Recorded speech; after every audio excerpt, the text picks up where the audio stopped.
FYI, always good for folks to know that. So Brad is the general manager of the Northern Colorado Water Conservancy District, which is a water provider in the area. He's going to tell you a lot more about that. Brad is a native of Colorado, and he was raised on an irrigated farm along the South Platte River, so he's got a lot of history here. I just learned that both of his parents went to CSU as well as Brad, so really a strong person in our community and a leader in water for the region. So Brad, with that, thank you for being with us today. Do I need a mic or anything? No, you should be picked up by Okay. the owl. Thank you. Well, good afternoon. And the clicker control. I think I forgot my clicker. You're gonna have to push the button. Yeah, very sorry. good. Well, good afternoon. This is Brad. Heard of Northern Water. It's not an agency new. Okay, that's better than normal. We're an agency that historically hasn't necessarily got picked up.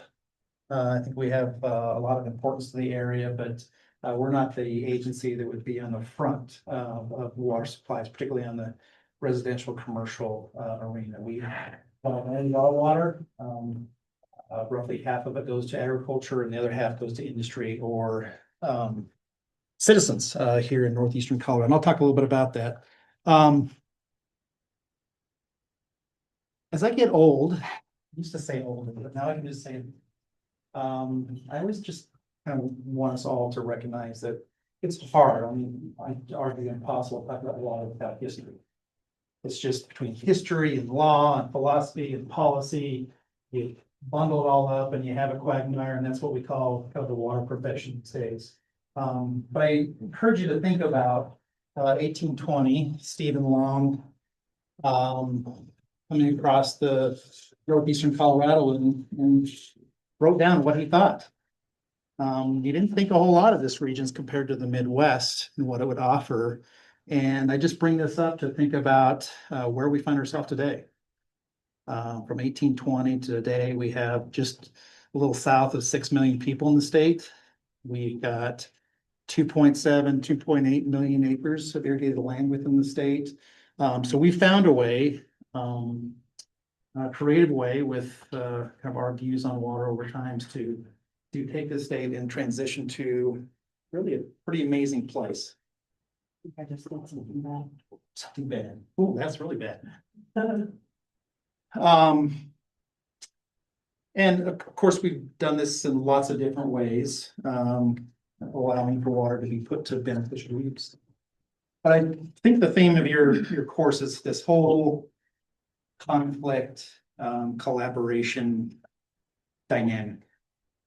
And please feel free to kind of ask questions or react to some of my pondering questions of when you find yourself in this dilemma of you as individuals, or if you happen to be working with a group that is faced with, do we face it in the context of conflict or collaboration?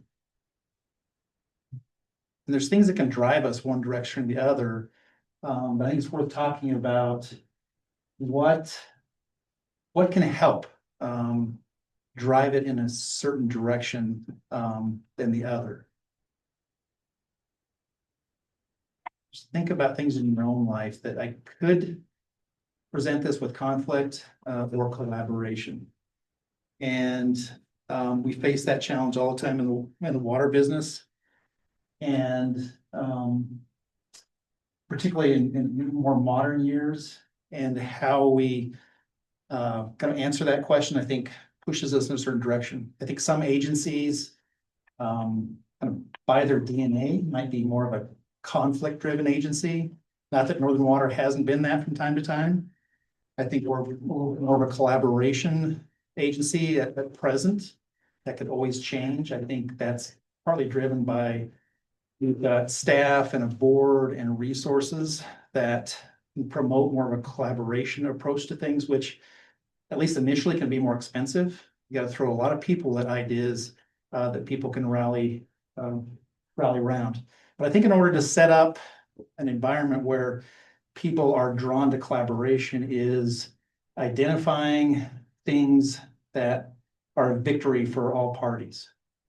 how can you come at and attack an issue that if we do it together, not that it's painless, but if we do it together, is there a bigger win collectively or even individually than there otherwise would be if we just say, you know what, let's just approach this through conflict. Let's let juries and judges decide things. That's risky business. It's always been risky, but I think it's even riskier today. So I think, at least in my mind, as you think about this moving into your careers, if you can set things up such that everyone has a little bit to win in a collaborative process, I think that's important from the get-go. Yeah, let me say kind of one thing more, and perhaps this might be to individuals, ditch companies, cities, agencies who would prefer to go to the conflict route. They're just, again, maybe their history, they're hardwired to go that route. Providing them with a way to feel it's okay to collaborate. It's a little uneasy feeling to say, I'm going to go into this room, people I might not know very well, to talk about really dicey issues. And I'm going to have to go back to that room month after month to get through an issue, which can take months, perhaps years. And you've got to find a way to help them explain to their constituency that would rather fight than collaborate. You need to think about a way to work with them, to provide them a pathway in which they can get through this without getting their head chopped off, if that's what their agency expects of them.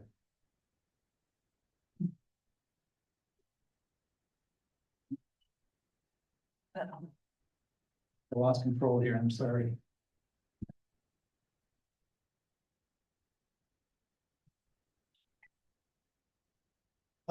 Just enter. Arrow. Okay. So let me kind of build a little bit around conflict and collaboration as Northern Water's been, I argue, kind of in this business of collaboration for a long time. Part of that's the Conservancy Act, 1937, Northern Water, constituents within Northeast Colorado, which is in the green area, along the South Platte and the 4 tributaries that provide the South Platte. Those folks came together with the opportunity, recognizing that with, at the time, additional supplies that could be had in the Colorado River, Grand County, as to whether folks were willing to tax themselves to provide a partnership with the federal government to build a project that would divert those supplies and bring them to northeastern Colorado. And recent years, about a quarter of the supply available to northeastern Colorado actually does come from the Colorado Big Thompson project, which is largely federally owned. Part of it's managed and operated by Northern Water, part of it by Bureau of Reclamation, but much of it's owned by Reclamation. And that, when Northern Water was created by virtue of the Conservancy Act, there's some strong language in there, stronger than strong, that mandates that as a Conservancy district, if you want to tamper in the Colorado River system, you're required to provide compensatory storage to the west slope. And that's hardwired into the Conservancy Act. It only talks about the Colorado River system. It doesn't talk about other basins within Colorado. But if you're to do that, there is a price to pay, which promotes collaboration, right? Kind of recognize you're going to build and promote something that can be shared, or certainly is for the benefit of the west slope. So that's happening in a couple different ways. One is the CBT project, and not that what's defined in the Conservancy Act is the only, I would argue, the only effort of collaboration between the East and West. I think it happens every day as we talk about new ways to manage the river for slightly different purposes in Grand County and counties below that. And we work very closely with West Slope entities to do that on a regular basis. But for the CBT project, in 1937, we need another supply in the South Platte. Conservancy Act says you will provide something to the west slope, and that's Green Mountain Reservoir. So if you're in the Kremling area and you see a large Green Mountain Reservoir to the south of Kremling, that is part of the CBT project, and part of the pool, a significant part of that pool in that reservoir is in essence dedicated to the west slope's benefit. So again, we could have thought about that and said, that's unrealistic. That's not something that's important in northern Colorado. But at the end of the day, if you're going to advance additional water supplies, and certainly this is beyond just supplies, at what point do you turn to collaboration as a solution as compared to conflict, not knowing where that might go? Because these opportunities in 1937, the world was kind of a challenging place with depression and drought, questionable federal funds that might dry up. And there was motivation to get this project underway for many purposes. And Green Mountain, among some other commitments by Northern Water to the West Slope, provided some lubrication to move it in a direction of collaboration. Likewise, we find ourselves in the late 1970s, knowing there's still some additional supplies in the West Slope. Part of these supplies were supplies intended to be diverted through the CBT, Colorado Big Thompson project, but in fact, its final configuration was a little bit different and smaller footprint than initially thought. And there was water rights that were filed in the Fraser River, the Colorado River just below the Fraser. So this would be east of Granby, the town of Granby. And that constitutes the Windy Gap project, which also brings water supply of a slightly different nature to northeastern Colorado. But those supplies are pumped from the Colorado River downstream of the CBT project and maneuvered through the CBT project for delivery, really just like other CBT supplies, either through deliveries out of Horsetooth or Carter Lake. But with that came, right, the Conservancy Act still applied. And if you go north of the town of Kremling, you'll see Wolford Reservoir, which Northern Water's sub-district, technically, the owner of the Windy Gap project contributed to that reservoir in part. Others came together to build that facility that's likewise important to not only West Slope, but also frankly to Denver Water. So kind of more modern era, you might be hearing a little bit about Windy Gap firming, although now we reference it more as called Chimney Hollow Reservoir. Anybody caught any news on Chimney Hollow Reservoir lately? Yeah, I didn't think I would ever need to know anything about uranium. I won't talk about uranium. It's presenting an opportunity to understand things better right now. However, the Windy Gap project, because of the way it was configured and its lack of reliable storage for its water right, it made the water right and the utilization of Windy Gap a little bit hit and miss. Windy Gap's what we call a junior water right on the Colorado River, meaning it's not always there. So you need to pump and divert when you can to make the water supply in the West available each and every year. You need to find a bucket. You need to find somewhere to store it, to draw from it on a regular basis. That just kind of comes hand in hand. And for the Windy Gap project, they always recognize that weakness and for many years relying on the CBT project for releasing storage. And that works in some years. Other years it doesn't work so well because the CBT projects is full with its own water. So the Windy Gap participants in that enterprise managed by Northern Water sought to find a location for its own water, dedicated storage for its own water, Windy Gap water. And Chimney Hollow Reservoir is the outcome of that. I bring that up related to, there's the dam. There's lots of uranium you're seeing right there. I'm learning. Have not started filling the reservoir at all. We're working through how to better monitor and manage that uranium, understand it over time, the next couple of months before we start to put a little bit of water in it. But back to, do you want to fight or do you want to find a victory? And when the folks wanted to advance Windy Gap firming, it meant going to Grand County. Their position was that Northern Water, its subdistrict, needed a 1041 permit, which is a pretty powerful permit that counties or some cities can issue that can constrain, limit, helps, frankly, them negotiate on what it looks like when you want to take supplies more or less kind of to and through and out of their county. And so Grand County took a strong position that we're not happy with this.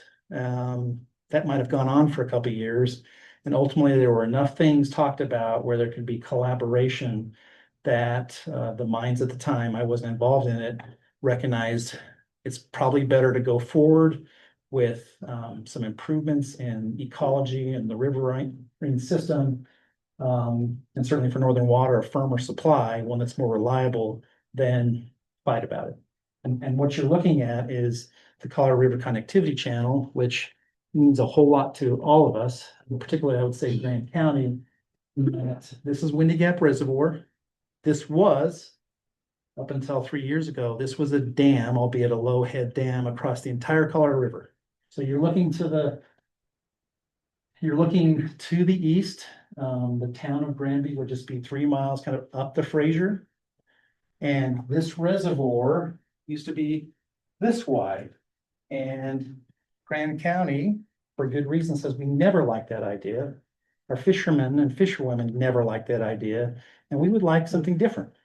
And that forced Northern Water and a whole lot of other parties to come together and talk about what if we recrafted the Colorado River channel to flow as it more or less naturally did, and in so doing caused us to shrink the size of the Windy Gap Reservoir, which really is a forebay. It's not a long-term reservoir. Think of the Windy Gap Reservoir as a forebay for this pumping plant, which pumps water into the CBT and maneuvers that Windy Gap water through the project and out to folks like Longmont and Greeley and Boulder, not Fort Collins, interestingly enough. And Northern Water was committed some dollars, federal government committed some dollars, and there was a phenomenal, what I call a bake sale, and 15, 20 agencies came together and private individual and said, yes, for what ended up being roughly $32 million, we can and agree on shrinking a reservoir, right? You know what that means for me to say that? Northern Water, who believes in diverting and storing water for our constituents for the long haul, agreed to shrink the size of a reservoir. That's changing times. It wasn't easy for folks who came before me at Northern Water, but I applaud everyone who just sat down and evaluated it. You want to fight? Or you want to throw what I would call some ornaments on the tree to make this workable for everybody? This idea, among others, really caught fire, and we were able to have that bake sale that brought together that amount of money. Something many hundreds can be proud of that we accomplished here in Colorado to rethink without losing yield, right? Northern Water got what it needed. We didn't lose yield out of this. So there was a good reason to give a little bit. So a better outcome. So here we are now with the top showing of NISP and kind of where we find ourselves in the NISP world.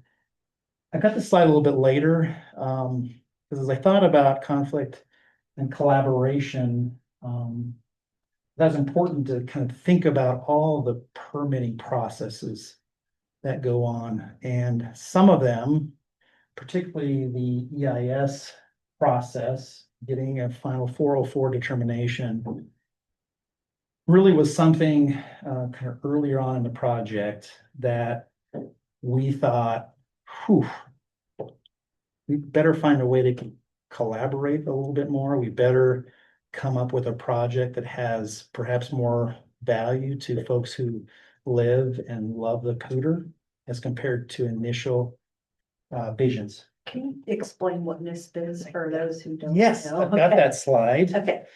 So keep that permitting process in mind as when you go through those processes, there's some aha moments of like, when you're in a hearing often and you're like, we either got this right and we're going to find a way through this, getting this particular permit, or oof, we did not find this right and we need to tweak our application. That's important because in some of our permitting process, I think Northern Water and staff, myself, I think our board would argue, once you start a permitting process, it's hard not to get on a horse and ride it hard. kind of come up with how you think your project's going to impact the world, define the mitigation that you're going to offset those impacts, and don't ever change your thinking, because once, this is a theory, once you do, then you're in this infinite do loop where you reevaluate, you hear a complaint, then you remodify the design, how it's going to operate, and it's hard to get out of that versus, unfortunately, in my opinion, just getting on with a plan and just push it through the public processes. Of course, you're going to listen to input, but don't veer too much from what you had hoped. So this is the statement of purpose need. I won't go through all those words. Essentially providing, providing another firm supply in the region of the tune of 40,000 acre feet per year. Whatever that is, 15% of the CBT projects yield. So it's not super big, but in the area we find ourselves in with our rivers and how much water remains in Colorado, frankly, in my opinion, that's maybe about as big as they get. But certainly it shows in this map kind of the diversity of interest in the project and who at the present time the participants are in the project. And they're growing cities, they're what we would call special districts that in some cases provide potable water to rural areas around our towns and cities within Northern Waters District.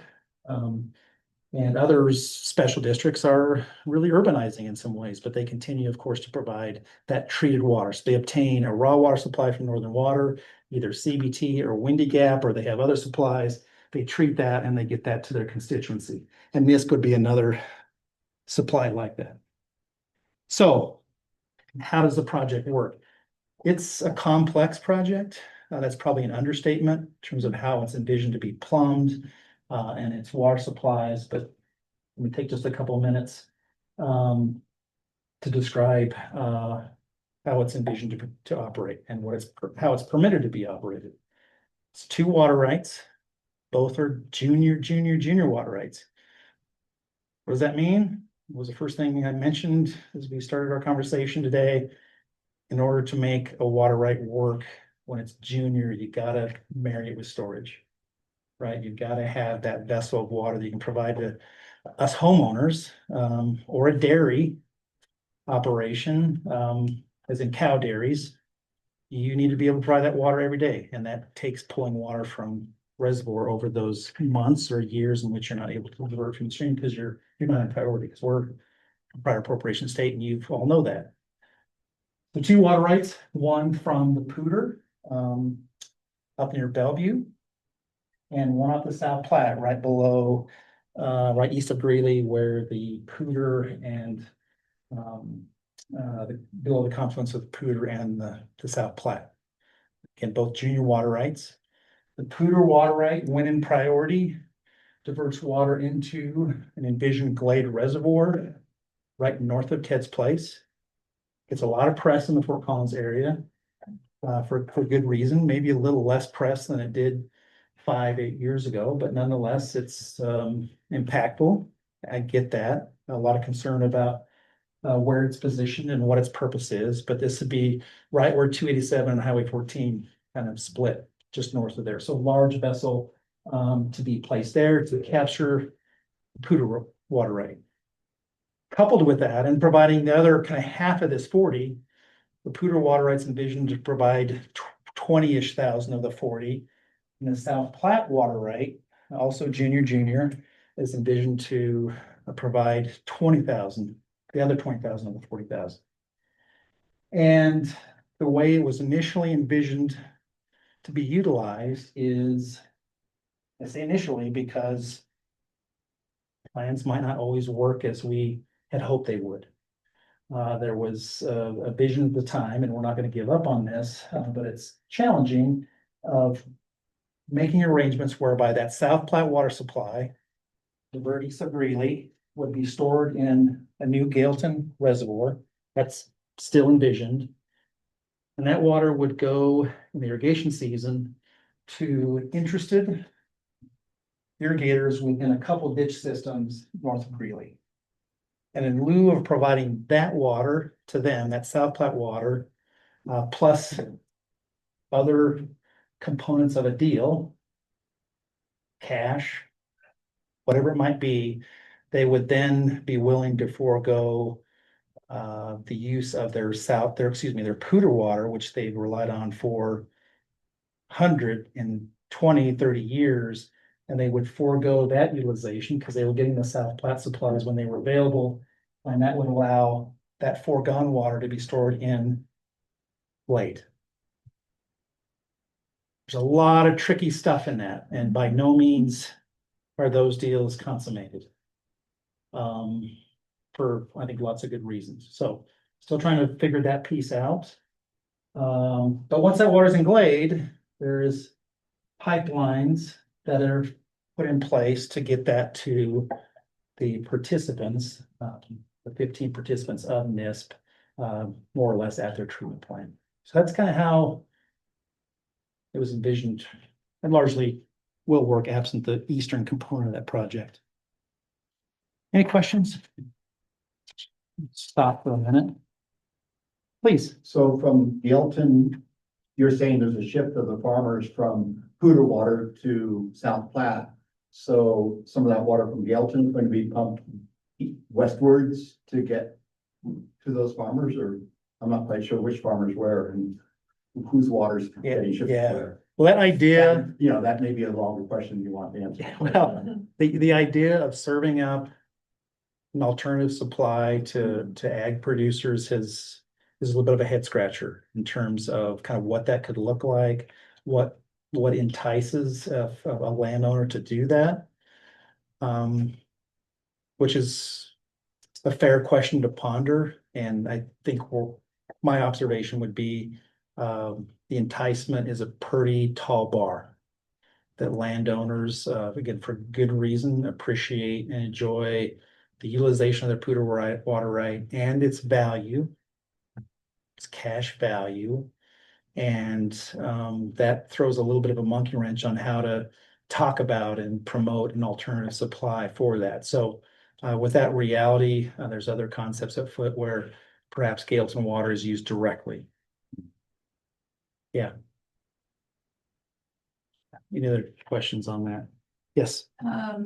Just to clarify, the storage in Gailton is only going to the farmers, or are there other, like, the other 50 participants, would any of the Gailton water go to those participants? No, it's South Platte water, when you kind of get too far down from the metro area, is pretty thick. You know what I mean?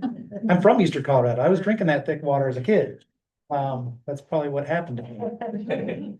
So it's a little more challenging without some pre-treatment to get it to a state where you want to start blending it with kind of the quality of water we're accustomed to in the Front Range. And that's part of the hiccup.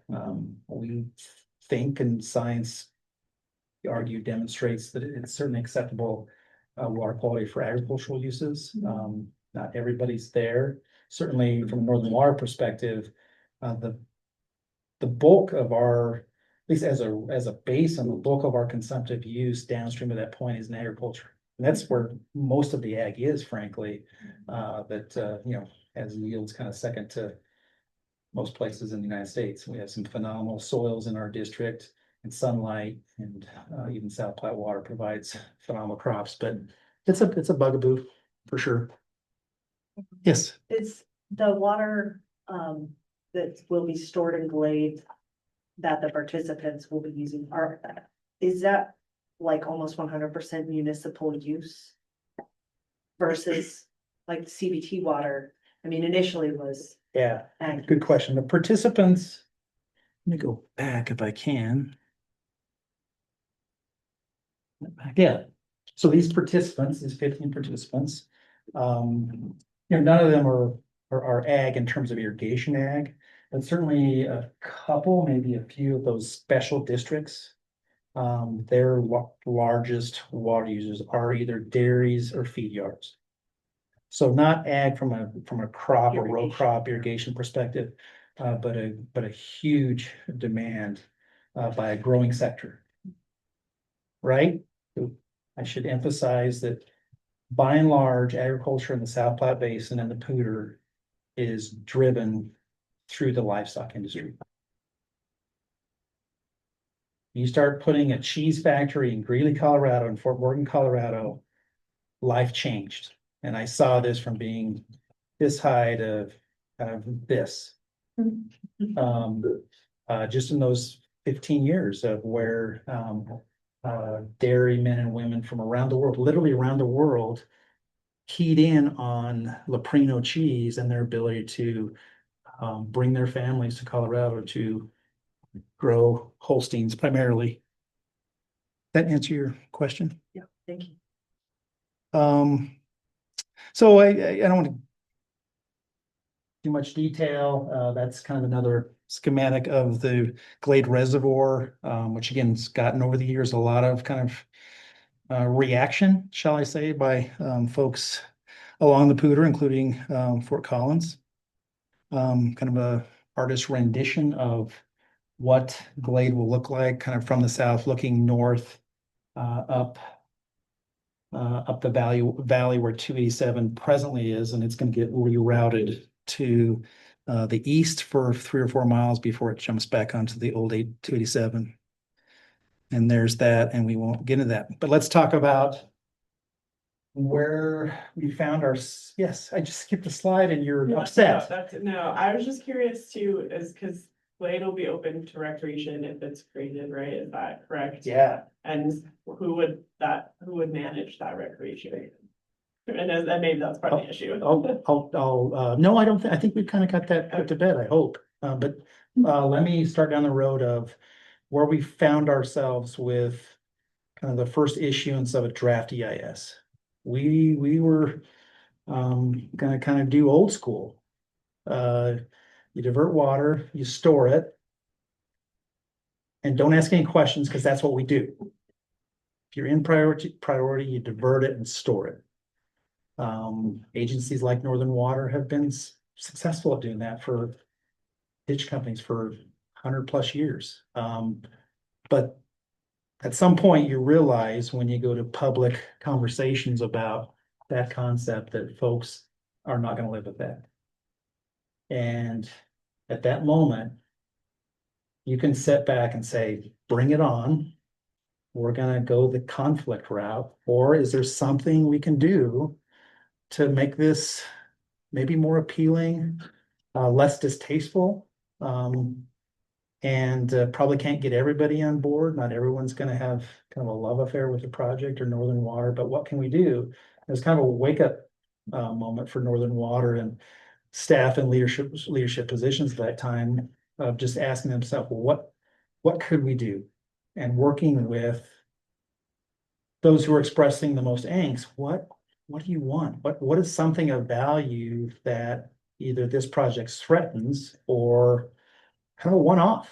And some might say, well, you're just trying to buy folks off. But if we're making investments in the resource that make it better than it otherwise would have been, with or without NISP, and you'll hear me talk about some of those investments in the Poudre. It's not investing in things that I think Poudre has or NISP has any impact on, but it's good for the river and it's offsetting impacts that have been there for lots of years. Now, those impacts bring with it a wealth of value to our region. I mean, we sit in Fort Collins, Loveland, Longmont, Boulder, Greeley.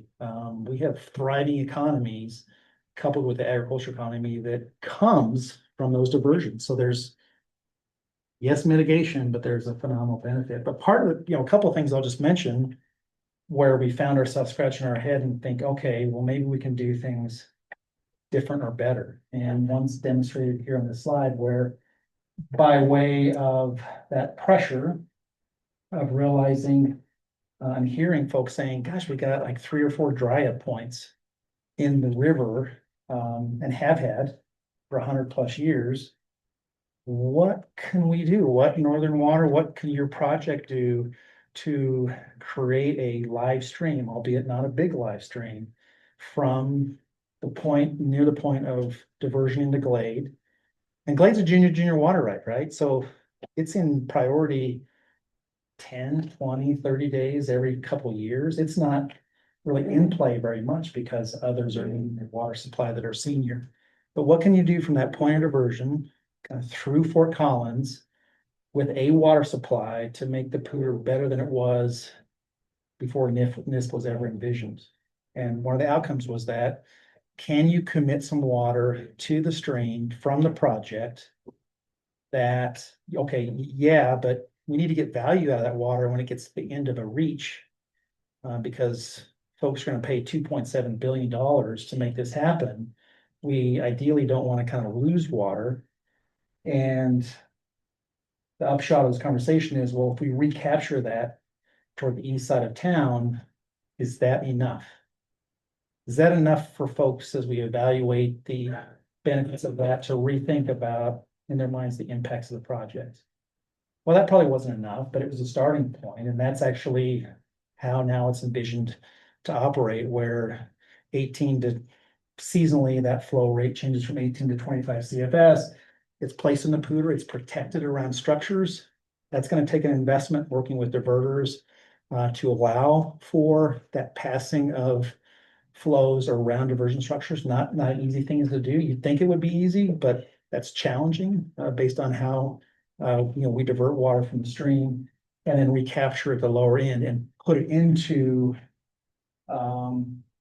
this county line pipeline, which is kind of the primary north-south trunk line of NISP supplies.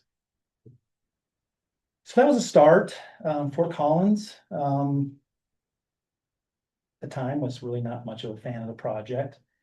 Early on, what was envisioned is not the pipeline, getting it to the south, but you can do some creative water accounting, and one can move water from Glade, place it into Horsetooth, federal facility.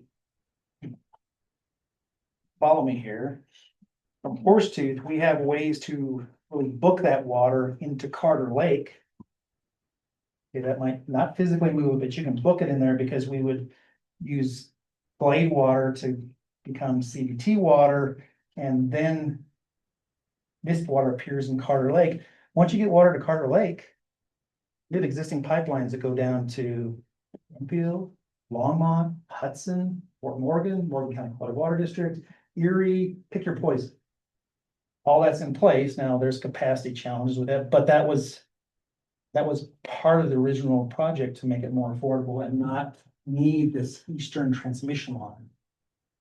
Well, those conversations didn't go very well with the city, among others, who, wait a minute, time out, you're gonna put that, which we tend to think is a pretty high quality water supply. However, it does come off the Poudre watershed at a time when you have very high flows, can be challenging post-fire, but you're not gonna put that in that, because where does this come from? Colorado River. This is top shelf, right? You're not drinking down here, you're, and to Fort Collins' credit and to others are like, that's the good stuff, let's not be messing with it. Coupled with some other things, the reality of putting water into a federal facility, you have to have a carriage contract with the federal government to do that. That can place some constraints on maybe how you want to operate, and it's not a permanent contract. They have terms. All that gets thrown out the window. And Northern Water is willing to let that concept go bye-bye in the next round of the EIS and moves forward with the north-south trunk line, which ironically is going side by side with Thornton's pipeline, kind of as we speak. Yes. So Glade isn't in part being funded by the Bureau? No, great question. Nope, this is all separate from Northern Water is the partner with Reclamation. Often when we do business in a more contemporary fashion, we create kind of government-owned businesses, enterprises, and the funds for enterprises come from those participating in agencies, towns, communities, whether it's for NISP or when you get firming, or we have a couple pipelines that each have their own enterprise, and those who enjoy the benefit of those pipelines pay for the capital and the ongoing operational cost. So so you kind of get some energy around, we've got a new IS, and it's kind of more thoughtful. That got Northern Water, I would argue, some traction. I was kind of reviewing them from afar at my role at Northern Water at the time. But then you're up against, need a 1041 permit from the county. And this was in a day when the county had a slightly different 1041 permit regulations, processes. And fortunately, because in their previous version of their 1041, there was opportunity to serve up ways to partner with the county. And the county, and through its natural areas leadership, recognized that we're running out of flat water recreational opportunities in Laramie County, and that was important to the county because they're clearly hearing it from their citizens, that we need another Horsetooth, we need another Carter Lake. People enjoy being outside in Colorado, and what opportunities can Northern Water serve up to the county and work with the county and partially fund for the county recreational opportunities. And that came about through the 1041 hearings where Northern Water served up what ultimately will become an investment in campgrounds and flat water recreation at Glade. And it's an option. It doesn't mandate the county to do it.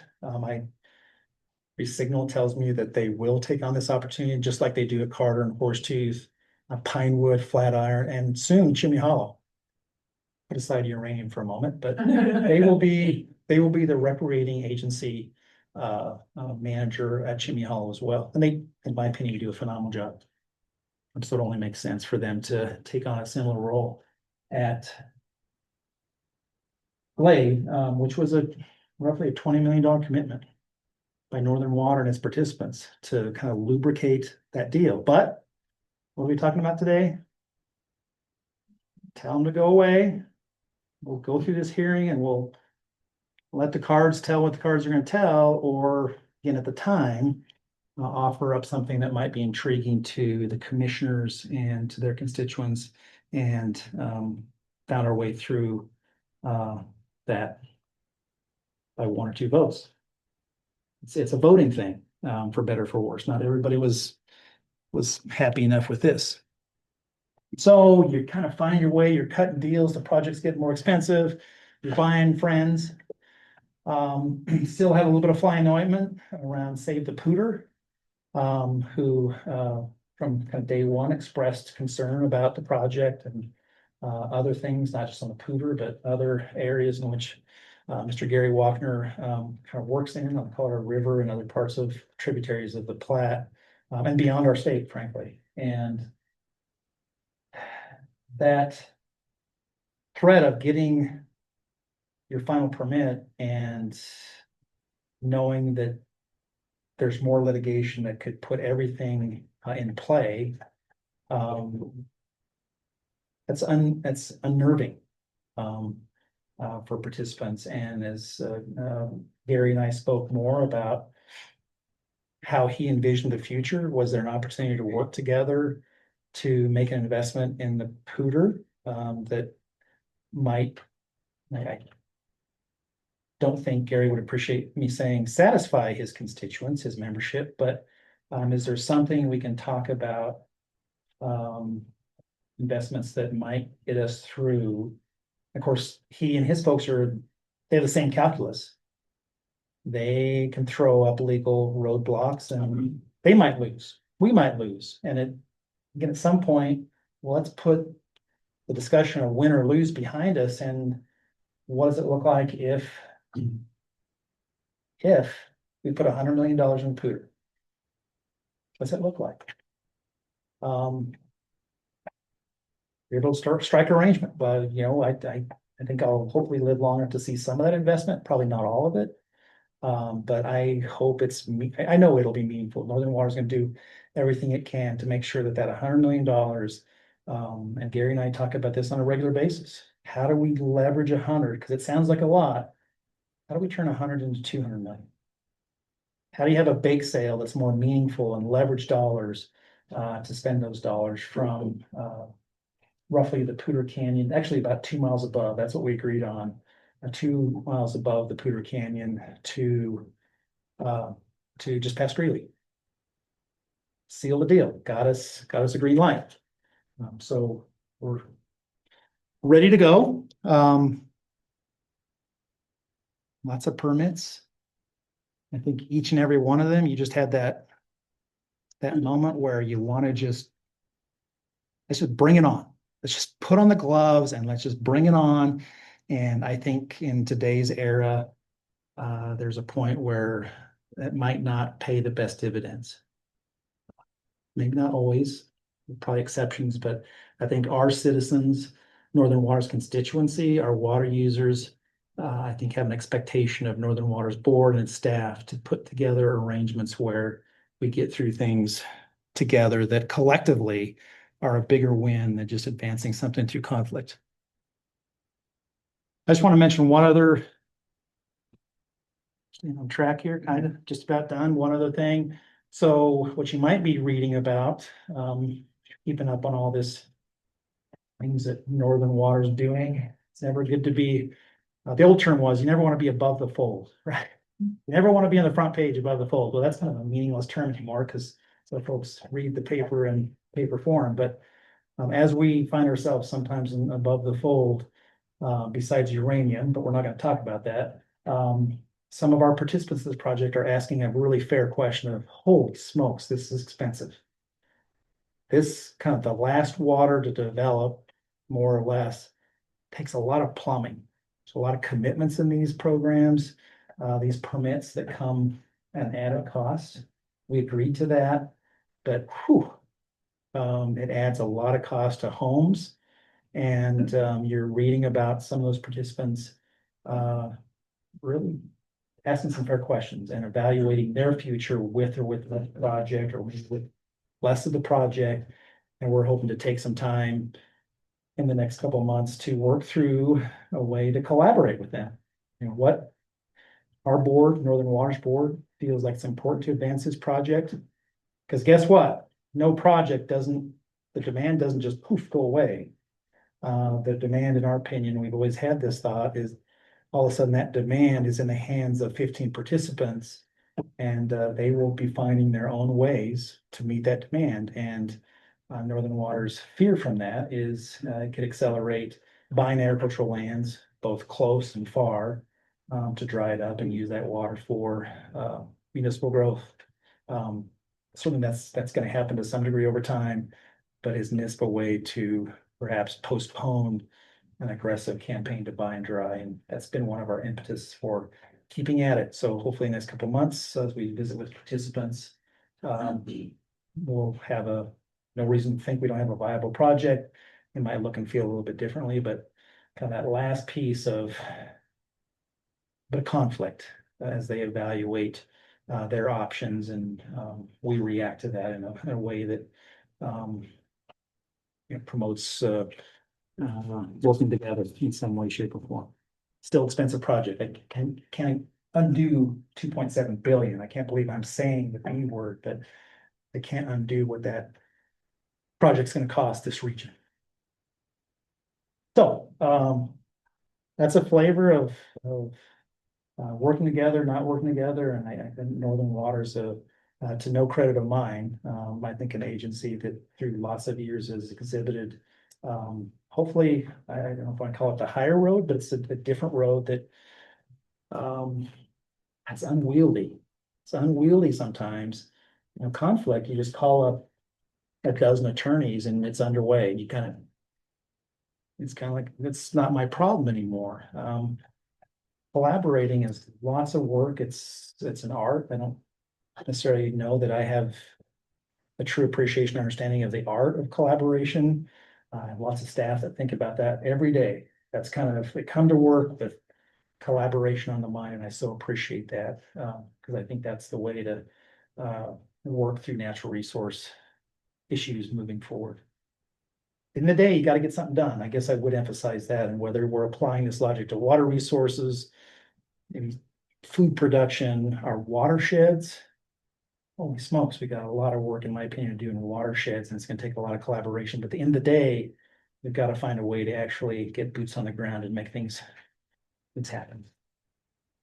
So Karen, I'd be happy to react to questions or thoughts or.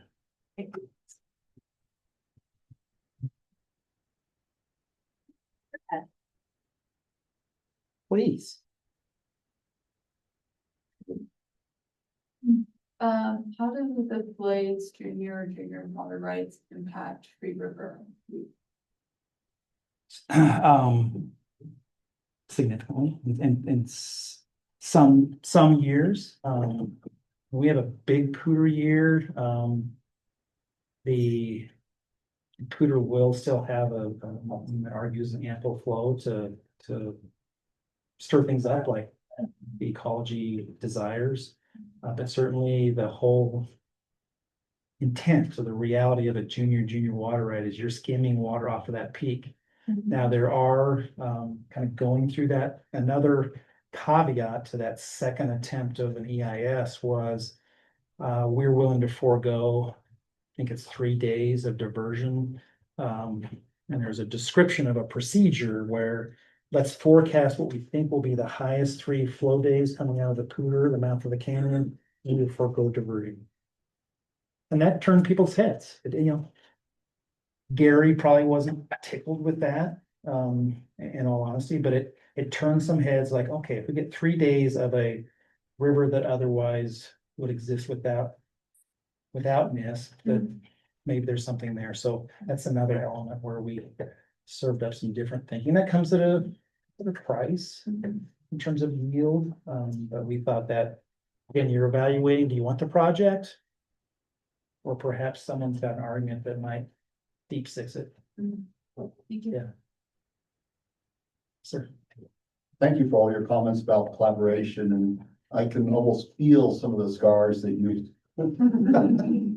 had to endure from this huge process with NISP and then everything else.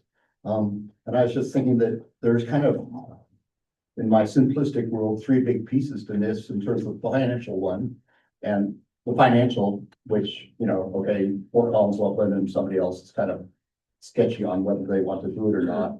And then there's kind of the environmental issue, kind of solved to a certain extent by diverting water down through the river and the $100 million.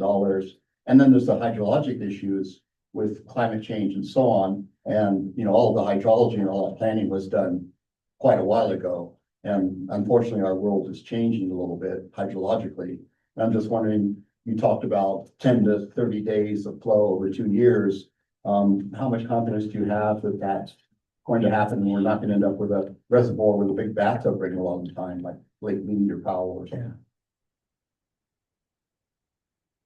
Now you gave me a soapbox to talk about me and Powell, but No, I didn't. That's just it's a fair question. I think some of our staff and folks we talk with, I mean, our hydrology is gonna be different. I think it's gonna be. I'm sorry, what was that? Our hydrology will be different. Right. However, could still be, if not more flashy, where there are these opportunities to divert the water supply. And a hope and a prayer probably isn't enough. But again, we want to put things in place, and I know there will be future generations who, like we've done with the CDT, and I say we, not just Northern Water, but our water users have found ways with the federal government to use that project in a really creative way, managing supplies in a really kind of different way, in a more thoughtful way. Programs promoted by Northern Water, things promoted by the Information, and albeit we're hamstrung to a large degree with the permits we have now, I think future generations, given what could be coming at us, and not just changing hydrology, but there'll be other things that'll happen where there'll be, I envision, conversations between the Corps and the public as to, are there other ways we could replumb this or use it slightly differently to make sure it still meets that need, but yet providing some other values? That's, in our opinion, that's really risky to do right now. But I think citizens will find a way to do that in the future. Yeah, I mean, there's just some very clear hydrologic trends in terms of a earlier snow melt, how they shift from snow to rain and greater evapotranspiration and possibly interception. Just climate's getting warmer, so Yeah. that kind of has some effect on the runoff part. Yep. The water balance equation always applies. It sure does, and to that point, a couple additional, certainly Glade being additional storage bucket in the region. To get through or to adapt to that different kind of hydrology. You would argue it's gonna be necessary. Yeah. To transition a senior ag right, which diverts hard 4 months of the year, that's what they do. They irrigate 4 or 5 months a year. Mhm. To use that in future years, if future generations elect to reallocate that water, I've got a whole lot I could say on that, but I'll leave it at that. If and when they do, you gotta put it into a vessel. You gotta take that water and make it available to our homes for better, for worse, each and every day. And that takes this pretty simple concept, but sometimes forgotten concept of, oh, yeah, a reservoir. Yeah, well, certainly storage is limited. Any other questions? I'm curious for the Highway 287, is that, will you all be having to then do a similar process with CDOT on that, or is that more, like, I'm just curious Yeah, what that'll look like. We actually got through that process and I'm not as familiar with the, as I've been told, kind of first time in Colorado's history where we're gonna build a road for them. Typically, agencies turn over cash, we're gonna turn over a road. And that permitting process was partly embedded within the 1041 of the county to get its blessing. But I would say because of that, there wasn't like, at least to my knowledge, wasn't a back and forth with CDOT. It was it's probably a piece of it where that stretch, well, 287 between here and where we all know is just, it's just dangerous road. But there's elements of that add-on that's, I'd argue, maybe a little bit safer than kind of how you come through that, at least the first stretch of that valley. Maybe that was appealing, but I would say those were easier buttons than some of the water stuff. Yeah, question. Kind of follow up on that, well, I'm assuming like 287 will be constructed like the new way before the reservoirs. Yeah, ideally. Yeah. And I say that because a piece of the funding quagmire, trying to, there's an extra thought put into when you're looking at a project that could take 6 or 8, 10 years to construct. Mhm. Think about both the Glade component and the Gailton component.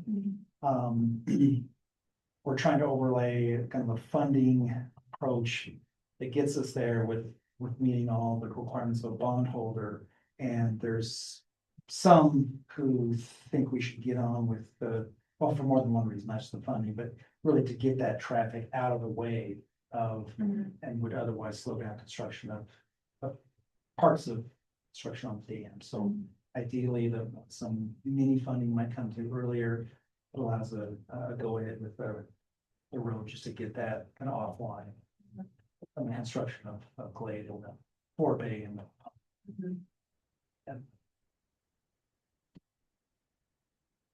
Yeah. Do you think there's gonna be a point, in the process for like approving and collaborating on these really high cost, high infrastructure storage projects? Do you think that'll be a process that'll be accelerated when the impacts of water scarcity are felt more? Or do you think that this kind of like really long collaborative process is gonna take the same amount of time in the next like 30 to 40 years? That's a great question. I have a lot of colleagues that I work with at Northern Water and beyond who can really express a lot of frustration about 22 years. Is this really needed? I get less animated about that. Maybe I spend too much time thinking about or hoping for, let's make sure when we get the green light, it's the right green light, and it's defensible, that we've got good, rock solid permits and we have support for the project such that we don't get kind of stuck once we get started in other litigation. And that unto itself takes a little extra time. 22 years seems a little excessive. But it's back to, you've got to serve up a project and you got to ride that horse. And then that's where some of us argue the process is a little bit broken because you don't, trying to have this feedback loop that doesn't go on forever might reduce that to some degree. I still think you need to make sure you're doing the right environmental analysis, right? I mean, there's regulations out there that suggest, you got 365 days to do it. The volumes of work, is it all necessary? Maybe, maybe not, but we owe ourselves and our citizenry of the best science possible to understand pros and cons of a project, and that to itself takes time. So I don't think it's going to greatly accelerate big projects. And I don't know how many big projects like this might exist in Colorado. And the waterfront. There'll be some, but Just because of the hydrogeology of like, we're running out of places to put reservoirs. but we're kind of, at least from a prior appropriation doctrine standpoint, there's not a lot of extra water hanging around, that's kind of unspoken or in some basins, in my opinion, capturing and utilizing every single drop owed to Colorado while still meeting the compact starts to present some risks that maybe we ought to reevaluate. So again, I think we'll find ways to maneuver water around, but it'll be, for better, for worse, there'll be some reallocation of existing uses, which that's code word for water from agriculture. And again, I could talk passionately about whether that's appropriate for future generations. That's my view of the world. I think we got to think long and hard about how we do that. If we do it, can we do it to a little lesser degree? I don't say that, sorry, Karen.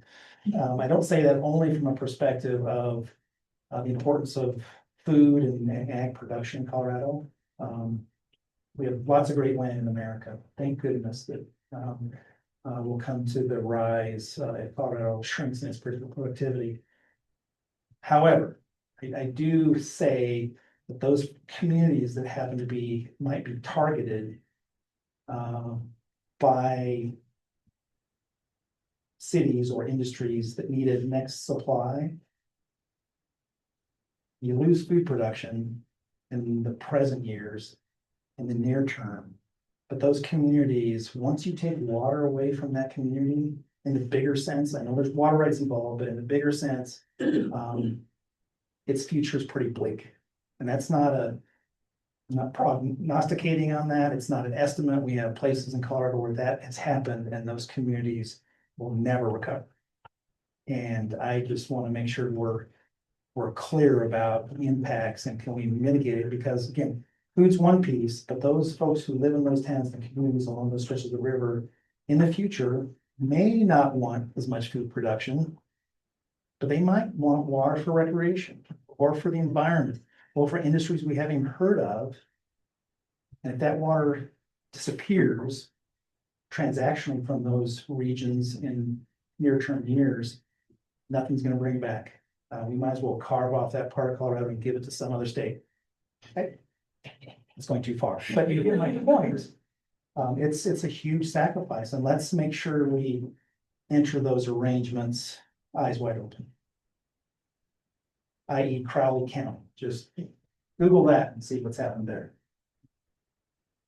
Right, well, I know we're over time. This is an excellent example of trade-offs of collaboration. And it's like, there is a lot of considerations that were taken into account to develop this. And you've got, water going into the more consistent flow on the Pooter, and you've got the pipeline going over here. But now the project is $2.7 billion.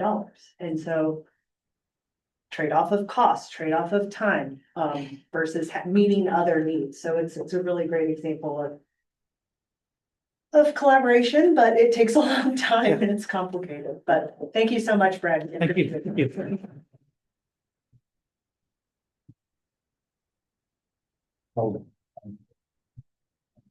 Yeah, the first way.